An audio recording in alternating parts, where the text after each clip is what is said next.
Hi, this is Paula Draper, and I'm presenting a research paper that I prepared to celebrate the 100 years of the Frank E. Fisher House, now known as the Tilling House. So happy 100-year anniversary. I'm sorry I'm unable to be there with all of you today, but I'm happy to be able to provide you all this information for the research that I've done on the house.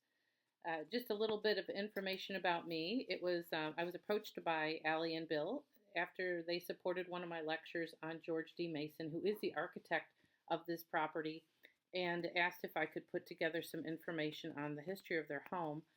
My background and training, I actually have a bachelor's in electrical engineering from the University of Illinois in Champaign-Urbana, a master's in engineering from Oakland University, and I was also a graduate of the Chrysler Institute of Engineering program. I'm currently a realtor with Higby Maxim Agni, and obviously I have a passion for historic homes, so I do enjoy doing this kind of research in my spare time. I am a regular lecturer with the Grosse Pointe Public Library and the Higby Maxim Agni lecture series. I do roughly 2 to 3 lectures per year on various architects. I have done one on a single home before that was on 379 Lakeland of the Jerome Keene House. This is my second one I'm doing on a specific home, namely 1175 3 Mile. I do focus on Grosse Pointe homes and the architects. So we'll talk a little bit about my next lecture at the very end of this one. So today we're going to be talking about the 1175 3 Mile. It was built in 1925 by George D. Mason for Mr. Frank E. Fisher.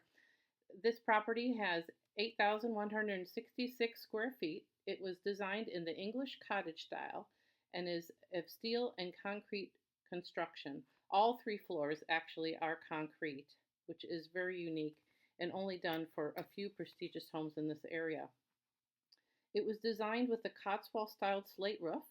We'll talk a little bit more about that, and I have an example of one in Greenfield Village that is very similar. And it has approximately 25 rooms, including 6 regular bedrooms in the main house, 7 full baths, 4 half baths, and many other rooms to support that. I'm pleased now to be sharing this story of this magnificent home with you.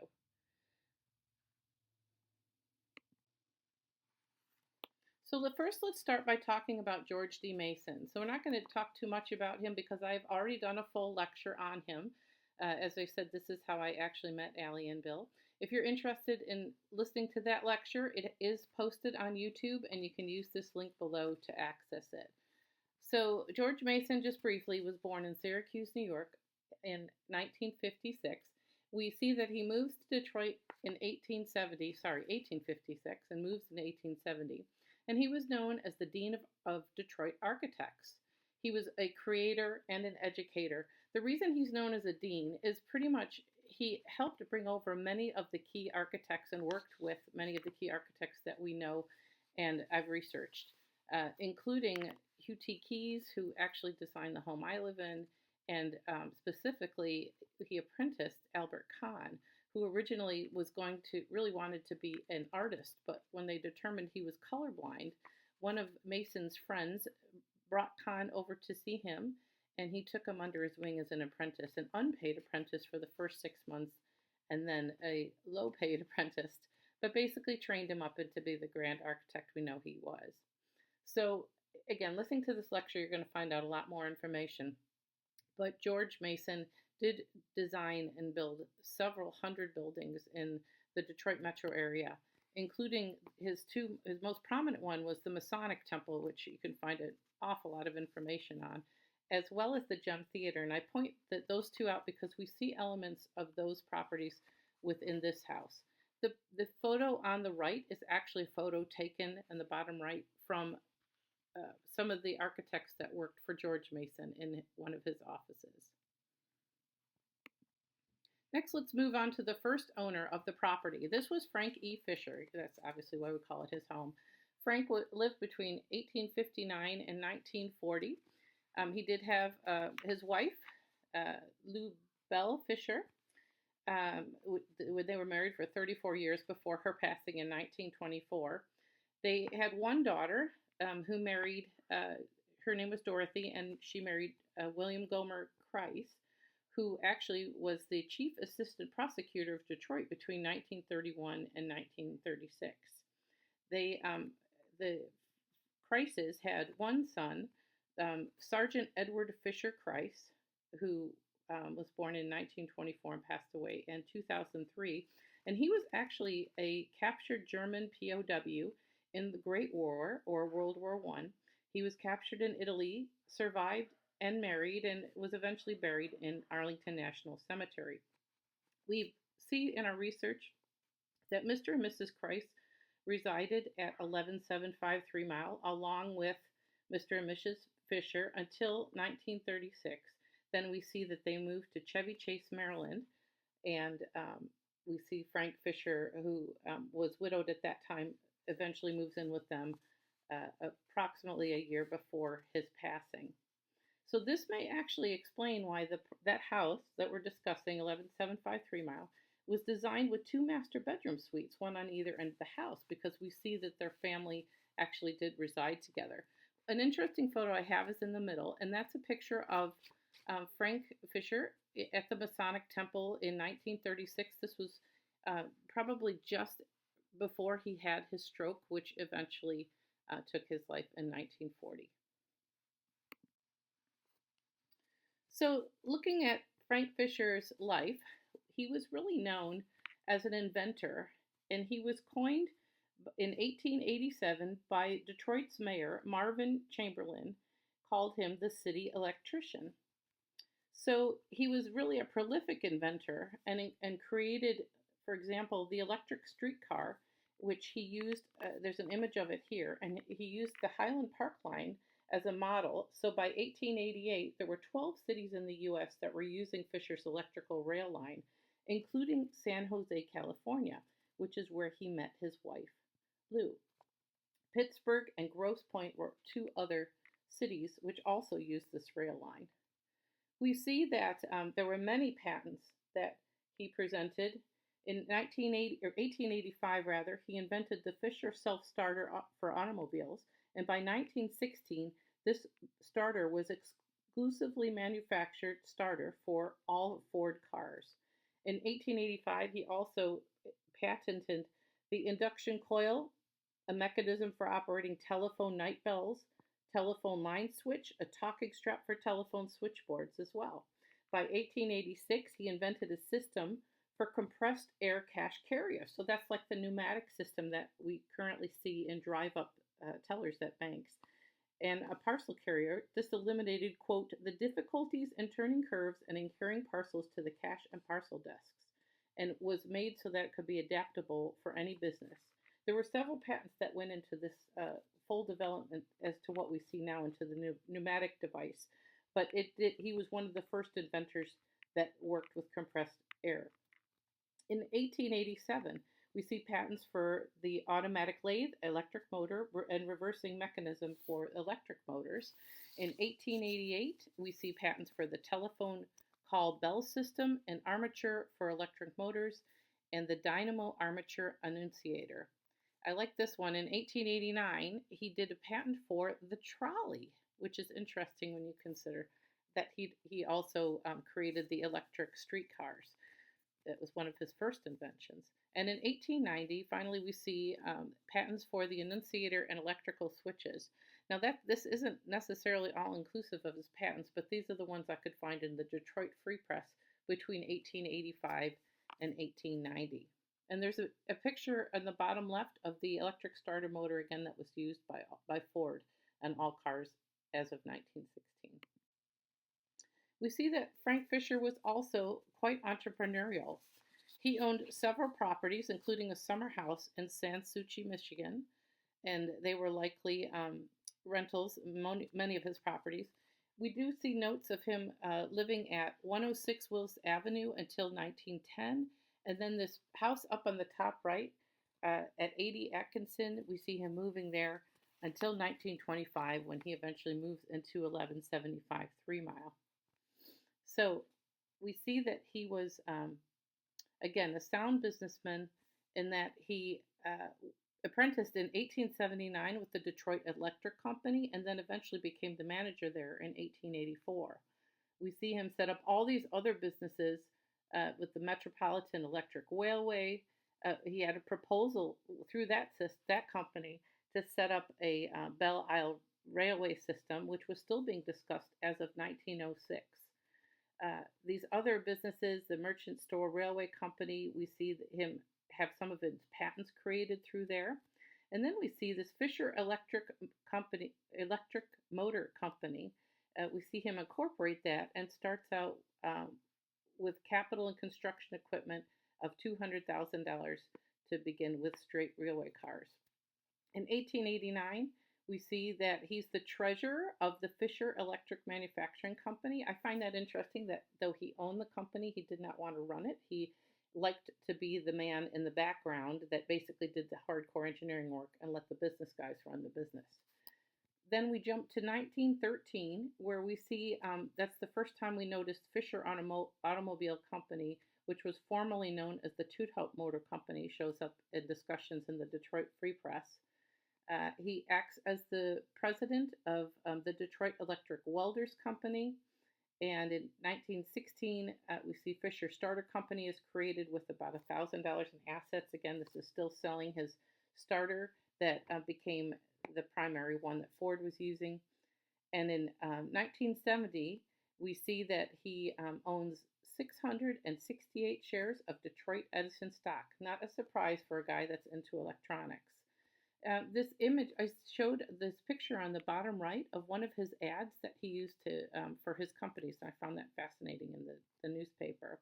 As of 1924, he sold his companies to devote more time to the Masonic Temple. This was after his wife passed away.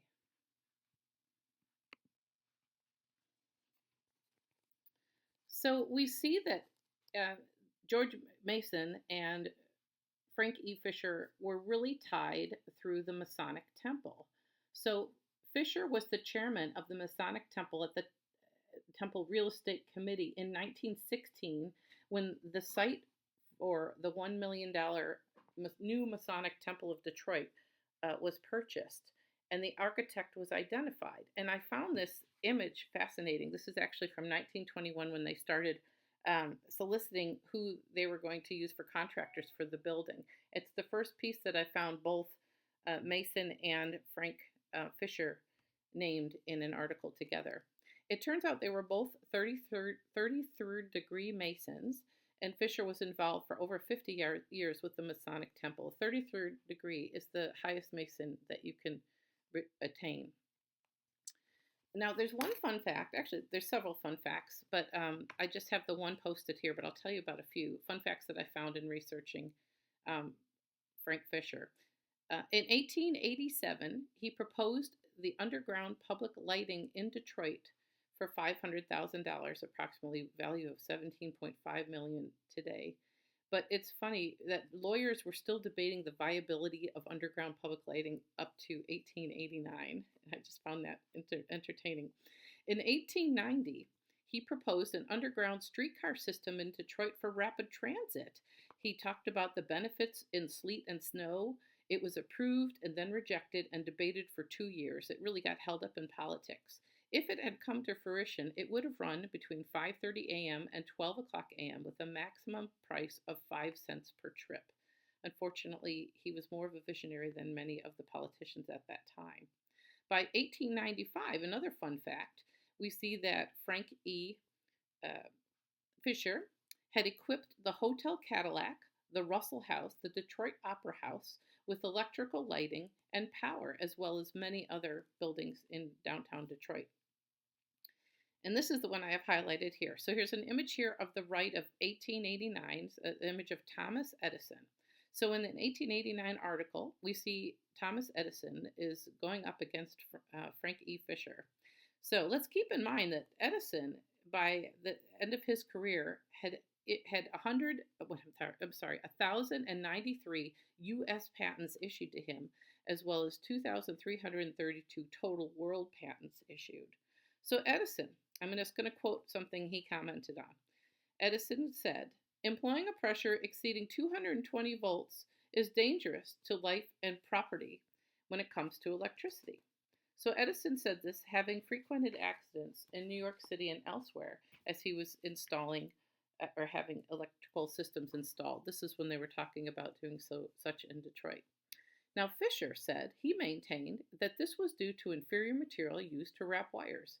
Fisher is quoted as saying that the current, quote, copper conductor insulated by the application of a rubber compound can stand pressures of up to 3,000 volts, well above the 220 volts assumed by Edison. Now, as we know today, all of our copper wires are wrapped in a rubber compound.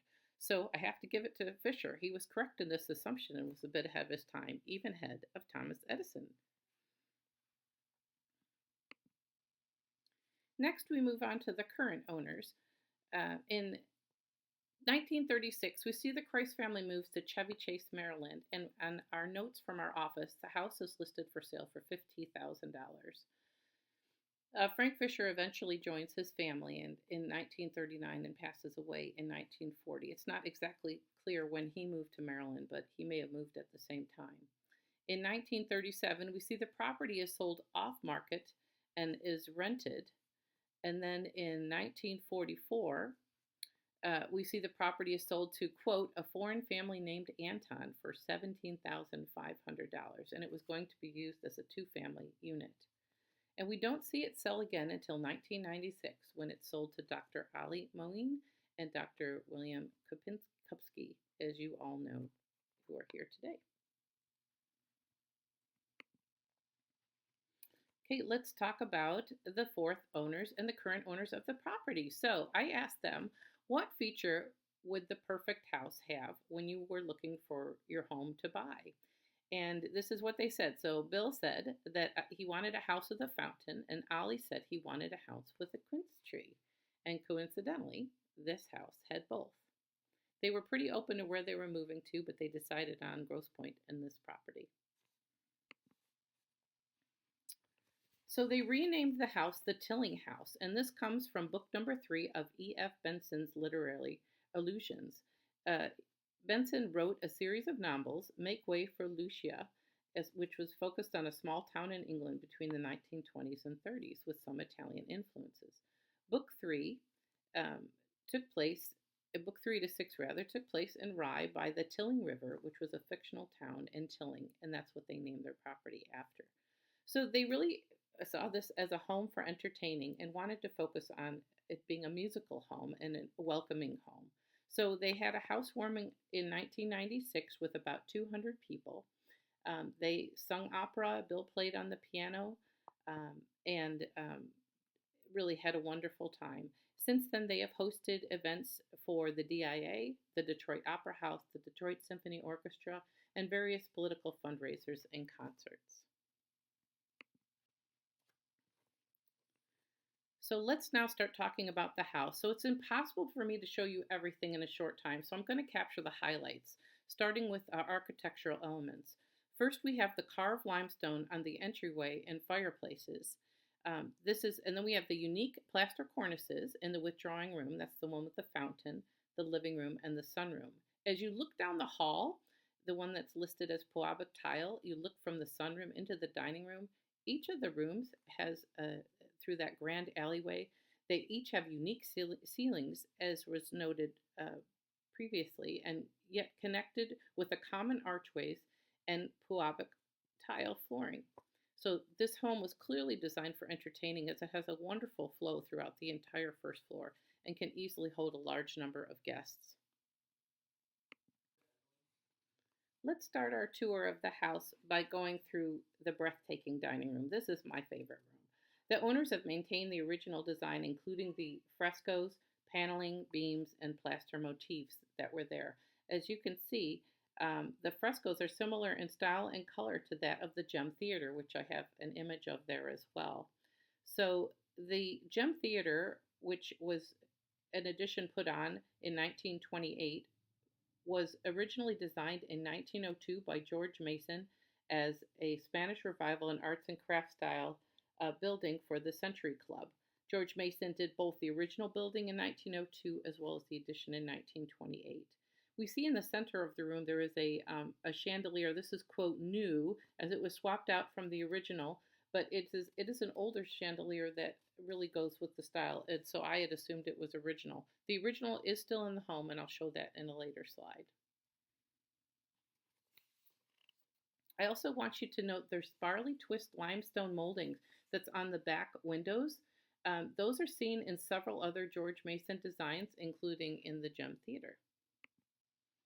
Next, we're going to move on to the kitchen. So this is wonderful because the owners approached the renovations with an attitude to keep as much of the original kitchen as possible and replace only when it was practical and necessary. So the cabinets are original. They were resurfaced and refaced. The tile is original as much as was able to be kept. The range was replaced, though it blends beautifully in style with the current kitchen as well as the past elements. And there's still a functioning laundry chute in the kitchen as well.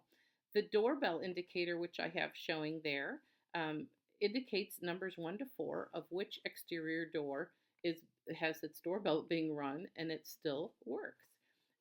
There is also, and the image to the right is a service lavatory for the service staff, and that was just off the kitchen and still has the original door design on it. Looking back at similarities with the Gem Theater, we're entering into the second floor, second master bedroom, or listed as bedroom number 6 on the blueprints. I want you to notice the arched ceiling, and they're also frescoed. These are similar designs to those that George Mason did. The archways of the Masonic Temple and the mosaics are similar to the Gem Theater. They use a similar color palette as also was used in the dining room. And finally, look at the Puabic tile floor. It's identical to that in the Gem Theater. The top image is from the bedroom, and the bottom image is actually from the Gem Theater. Next, we travel up to the 3rd floor, and this we created a before and after scenario. So the before is actually the unfinished portion of the attic. This is what the entire attic used to look like in 1996. The current owners did a magnificent conversion of the rest of the attic into this library, which makes us all envious of those of us who enjoy reading a good novel. Just note also in the bottom right there, you see the alcoves. Even those are very cozy. There is also a full staircase that leads up to the 3rd floor, which has Puabic tile on its risers. Now we're going to walk down to the basement, where this lecture is likely being viewed by you right now. We have the ballroom. This was modeled after viewing a designer house presented by the League of Detroit. It has eggplant walls and silver trim, which is what the house had that they viewed and really enjoyed. They added a dance floor. It's rumored to have been after Ali's flamenco days, and the original vault still remains in the basement ballroom as well. There are several other original features that remain in the house and are worth noting. Some of the original radiator covers remain. This one that's shown is in the front entry hall. The gate that's located just off of Kercheval by one of the exterior doors is original, and all the newer gates that have been added to the property were taken from this design. The Puabic tile fountain in the withdrawing room remains the same as it did originally. The original dining room chandelier, as we can see here, has been repurposed in the entry hall, just supporting the beams by the front door.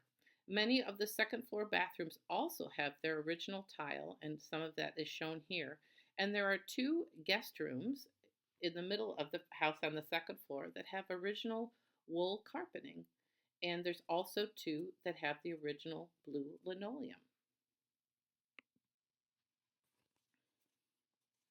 So there's many other rooms. I don't have time to show you photos of all of them. So there are 4 guest rooms, and they're all named after favorite operas listed here. So you have Lucia from Donizetti, Carmen from Bizet, Turandot from Puccini, Rusalka from Dvorak.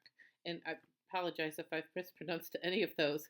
That property also has 3 maids' rooms, and I found this very interesting because this very well may have been one of the patents that Frank E. Fisher created.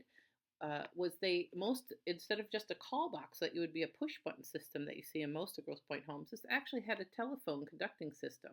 One of these phones is located in the first master bedroom, and the second phone is located in the service stairwell just off the second master bedroom. Next, we're going to talk about the gardens that support this property, and as far as I can tell, there are 9 gardens. Here are all of the gardens, and each of them has a specific name. These gardens were designed with the English concept, where the space is used to separate one from the other. It's like going into different rooms. This was inspired by the Casbah Mosque in Cordoba. So enclosed by the backyard wall, you have the color garden. The front door and the gate are basically where that's located. You have 2 poolside gardens that includes Japanese maples and hydrangeas, as well as a tree garden. You have an herb or edible garden, which has a matching coat of arms, which we'll show on the next slide. There's also a Shakespearean garden just outside the dining room patio, which has right by the window that has the barley twist limestone. There's also a driveway garden that is it's all borders and fruit trees, Persian silk tree, a sour cherry tree, as well as the garden shed. There's a rose garden, a fern garden with a new path that they just found in 2024. That one is actually the third image on the top is that new path they found. And then there's finally the prehistoric garden, which has very large plants located just on the other side of the kitchen and towards the front of the house on Kercheval. Continuing on with our exterior and garden discussion is this image of the coat of arms. So you see that they added this in pavement stone in the back garden, but it also reflects the side of the house that's located on 3 Mile. That shows that coat of arms, which is where they got it from. I also wanted to point out the Cotswold slate roof. It's very similar to that located in Greenfield Village, which is the image below. And I thought that was interesting and worth sharing. So that's all I have in the house. So I just want to say, do you know what you have? My company has over 35 years of archives of home sales in Grosse Pointe at Higby Maxim Hagney, and I'm available to do research for you. If you have interest or question if you have a historic home and you're not sure if you should do renovation work, feel free to give me a call. I'm happy to walk through and see what you have. I also do lectures and presentations for properties that I sell as well. So if you're interested in that, feel free to call me as well. So now let's wrap it up. Homes are more than just location, size, number of bedrooms and bathrooms. Historic, well-maintained estates like that of 1175 3 Mile Road truly bring this to light in the Grosse Pointes. I hope this gives you an appreciation for the type of homes we have come to know and love in this area. Thank you for helping in celebrating this 100 years celebration. Finally, I'd like to share with you my next lecture that's coming up for those of you who would be interested. This is done again through the Grosse Pointe Public Library and the HMA lecture series. I'm calling it the Grosse Pointe Power Couple. It's going to be on Mr. and Mrs. William B. Stratton. So it's William B. Stratton and Mary Chase Stratton. William was the architect and Mary Chase Stratton was the founder of Pewabic Pottery. We have it scheduled now for November 12th at 7 p.m. in the Grosse Pointe Central Library. Thank you guys so much. I hope you have a great time celebrating. I hope to see you soon. Thanks. Bye.